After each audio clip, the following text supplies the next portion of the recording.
राज्याच्या विकासासाठी पक्ष सोडला म्हणणाऱ्यांच्या दाव्यात तथ्य नाही. जनतेची सहानुभूती आणि संमती तुम्हाला नक्कीच मिळेल. शरद पवारांचा अजितदादांना टोला.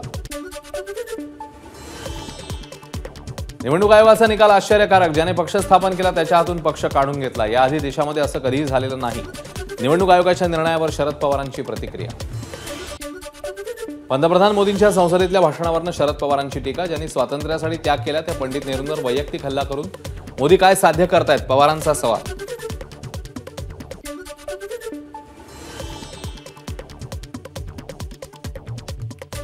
केंद्र सरकारकडून ईडीचा गैरवापर. 85% केसेस विरोधी पक्षाच्या नेत्यांवर. शरद पवारांचा आरोप.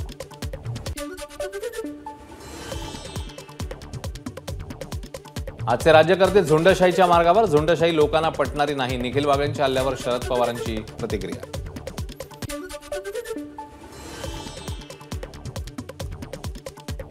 सरकारला वाटतं दडपशाही करून सगळे प्रश्न सुटतात, मात्र याच दडपशाही विरोधात लढणार. ज्येष्ठ पत्रकार निखिल वागळेंवर झालेल्या हल्ल्यासंदर्भात सुप्रिया सुळेंची प्रतिक्रिया. निखिल वागळेंनी व्यक्तिशः नाव घेणं टाळायला हवं होतं. वागळेंच्या मताशी सहमत नाही. निर्भय बनूचे प्रमुख विश्वंभर चौधरी आणि असीम सरोदे यांचं मत.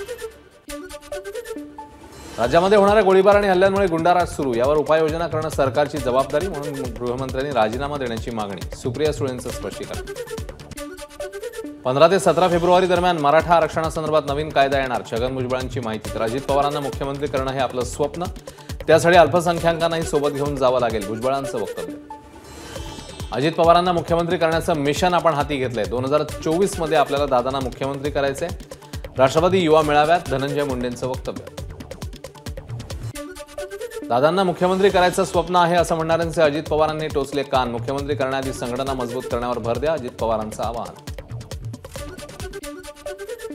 2024च्या निवडणुकीनंतर मोदी पंतप्रधान नसतील. खासदार संजय राऊतांची टीका. तर मोदी पंतप्रधान नसणार हीच आमची गॅरंटी. राऊतांचं वक्तव्य. नरेंद्र मोदींसारखा अशिक्षित आणि अडाणी माणूस पंतप्रधान म्हणून निवडून दिला हे दुर्दैव. सोलापुरात आयोजित निर्भय बनो कार्यक्रमात असीम सरोदेंचं वक्तव्य. तर मोदींच्या अहंकारामुळे एक दिवस भाजप संपणार. सरोदेंची टीका. शिंदे फडणवीसांचं पापाचं राज्य. पापाच्या पैशातनं आलेलं राज्य. खासदार संजय राऊतांची टीका. सलग 7व्या दिवशी संजय राऊतांकडून मुख्यमंत्र्यांचा गुन्हेगारासोबतचा फोटो ट्विट. गुंडांनी गुंडांसाठी चालवलेलं राज्य म्हणत राऊतांचा टोला. गुन्हेगारीवर सरकारचा वचक राहिलेला नाही. वेळीच ताबा ठेवला नाही तर परिस्थिती हाताबाहेर जाईल. माजी गृहमंत्री सुशीलकुमार शिंदेंचं वक्तव्य. तर गृहमंत्री अपयशी आहे हे आताच बोलणं ठीक नाही. शिंदेंची प्रतिक्रिया. अभिषेक घोसाळकरांच्या हत्येनंतर आमच्यावर खोटे आरोप करण्यात आले. माझ्या कुटुंबाची बदनामी तात्काळ थांबवा. विनोद घोसाळकर यांचं आवाहन. लोकसभा निवडणुकीचा प्रचार प्रमुख म्हणून धनंजय मुंडेंची नियुक्ती. खासदार सुनील तटकरे यांची घोषणा. राज्यसभा निवडणुकीत चुरस वाढण्याची शक्यता. राज्यसभा निवडणुकीसाठी ठाकरे गट उमेदवार देण्याच्या तयारीत. अनिल देसाईंच्या खासदारकीचा कार्यकाळ संपल्यानं उमेदवारीचा विचार. आम्हाला बैठकीपासून का वंचित ठेवलं. काँग्रेसचे प्रभारी रमेश चेनितला आणि उद्धव ठाकरेंच्या भेटीवर वंचितचा सवाल. मोदींना हवं त्यांना भारतरत्न दिले जात आहेत. आधी विरोध केला, मात्र आता बिहारमध्ये मतं मिळावी म्हणून कर्पूरी ठाकूर यांना भारतरत्न जाहीर केलं. उद्धव ठाकरेंचा मोदींवर हल्लाबोल. ज्यांना भारतरत्न दिलाय ते राजकारणासाठी नाही तर त्यांचे योगदान पाहून दिलंय. बाळासाहेब ठाकरेंना भारतरत्न द्यावं ही आमचीही मागणी. दीपक केसरकर यांचं वक्तव्य. एकमेकांचे पाय खेचणं बंद करा. खेकड्याच्या वृत्तीचं काम करू नका. अडचणी येणार पण काळजी करू नका. हारी हुई बाजी हम पलटकर रहेंगे. राष्ट्रवादी युवा महामेळाव्यात भुजबळांचं वक्तव्य. शरद पवारांसोबत असलेल्या लोकांनी पुनर्विचार करावा. राष्ट्रवादीच्या मेळाव्यात मंत्री छगन भुजबळ यांचं वक्तव्य. मुख्यमंत्र्यांसह राज्यातील मंत्री मराठा समाजाची फसवणूक करतायत. मनोज जरांगेंनी राजकारणात यावं तरच त्यांनी घेतलेल्या मेहनतीचं फलित होईल. येवल्यात बोलताना हरिभाऊ राठोड यांचं वक्तव्य. भाजप खासदार सुजय विखेंनी घेतली केंद्रीय गृहमंत्री अमित शहांची भेट. शेतकऱ्यांसंदर्भात विविध विषयांवर केली चर्चा. तर अधिवेशन संपल्यानंतर पुढील 2 ते 3 दिवसात कांदा निर्यात बंदी आणि नाफेड संदर्भात सकारात्मक चर्चा होईल. सुजय विखेंकडून विश्वास व्यक्त. आतापर्यंत शिवसेना, राष्ट्रवादी, काँग्रेस यांनी आमदार फोडले, मात्र संपूर्ण पक्ष संपवण्याचा कोणी प्रयत्न केला नाही. उद्धव ठाकरेंचा भाजपसह शिंदेंवर हल्लाबोल. खुर्च्या भरणार की नाही याची धाकधूक होती, पण नंतर आठवला हा मुख्यमंत्र्यांचा कार्यक्रम नाही. आदित्य ठाकरेंचा मुख्यमंत्र्यांना टोला. तर कोस्टल रोड हा उद्धव ठाकरेंचा प्रकल्प, तो पूर्ण होणार ही ठाकरेंची गॅरंटी. आदित्य ठाकरेंचं वक्तव्य. नाशिकमध्ये नितेश राणेंच्या नेतृत्वाखाली हिंदू जन आक्रोश मोर्चा. वक्फ बोर्ड रद्द झालेच पाहिजे. दहशतवाद्यांना पोषणाऱ्यांवर कडक कारवाई झाली पाहिजे अशा अनेक मागण्यांसाठी मोर्चा. मोर्चामध्ये मोठ्या संख्येने कार्यकर्ते सहभागी. गारपीट आणि अवकाळी पाऊस याबाबत यंत्रणांना अलर्ट देण्यात आलाय. तसंच शेतकऱ्यांना नुकसान भरपाई दिली जाईल. उपमुख्यमंत्री फडणवीसांचं आश्वासन. गुरुवार आणि शुक्रवारी आळंदीतल्या इंद्रायणी नदीतल्या प्रदूषणात वाढ झाल्याची तक्रार. त्यावर तात्काळ कारवाई करणार. उपमुख्यमंत्री फडणवीसांची ग्वाही. गोंडगोवारी समाजाच्या शिष्टमंडळाची काल फडणवीसांसोबत सह्याद्री अतिथीगृहावर बैठक. समाजाला पूर्ववत सवलती मिळाव्या यासाठी 1985च्या अध्यादेशात दुरुस्ती तर निवृत्त न्यायाधीशांच्या अध्यक्षतेखाली समिती स्थापन करण्याचा एकमताने निर्णय. भाजप आमदार गणपत गायकवाड यांचा ड्रायव्हर रणजित यादवला अटक. ठाणे पोलिसांकडून अहमदनगरमधून अटक. गोळीबार प्रकरणात अटक केलेल्या आरोपींची संख्या 5 वर. तर गणपत गायकवाड यांचा मुलगा वैभव गायकवाड अद्यापही फरार.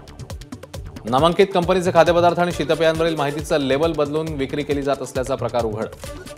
नवी मुंबईच्या तुर्भे औद्योगिक वसाहतीत अन्न आणि औषध प्रशासनाची कारवाई. जवळपास 25 लाख किमतीची उत्पादनं सील. मुंबई महापालिकेच्या राखीव निधीच्या वापरात वाढ. सागरी किनारा मार्ग, वर्सोवा दहिसर जोड रस्ता, गोरेगाव मुलुंड जोड रस्ता, सांडपाणी पुनर्प्रक्रिया प्रकल्पांसाठी राखीव निधी काढण्यात येणार.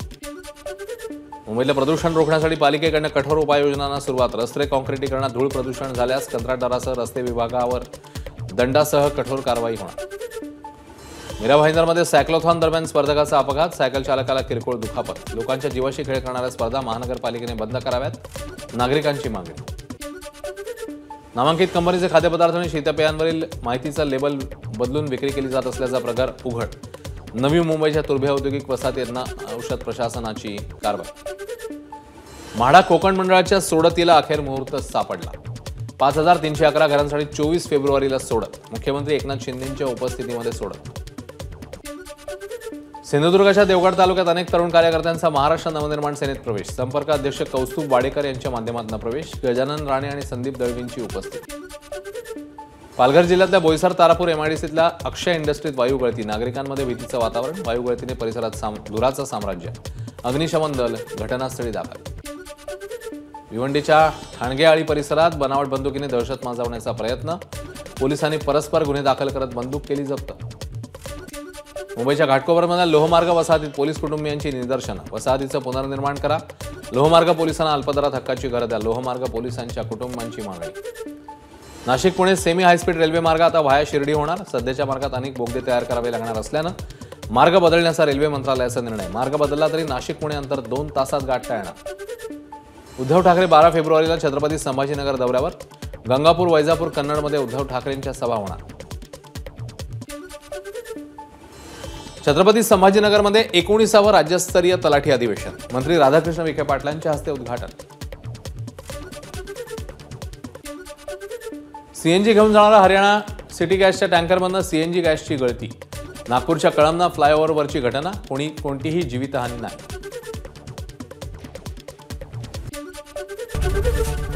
एबीपी माझा, उघडा डोळे बघा नीट.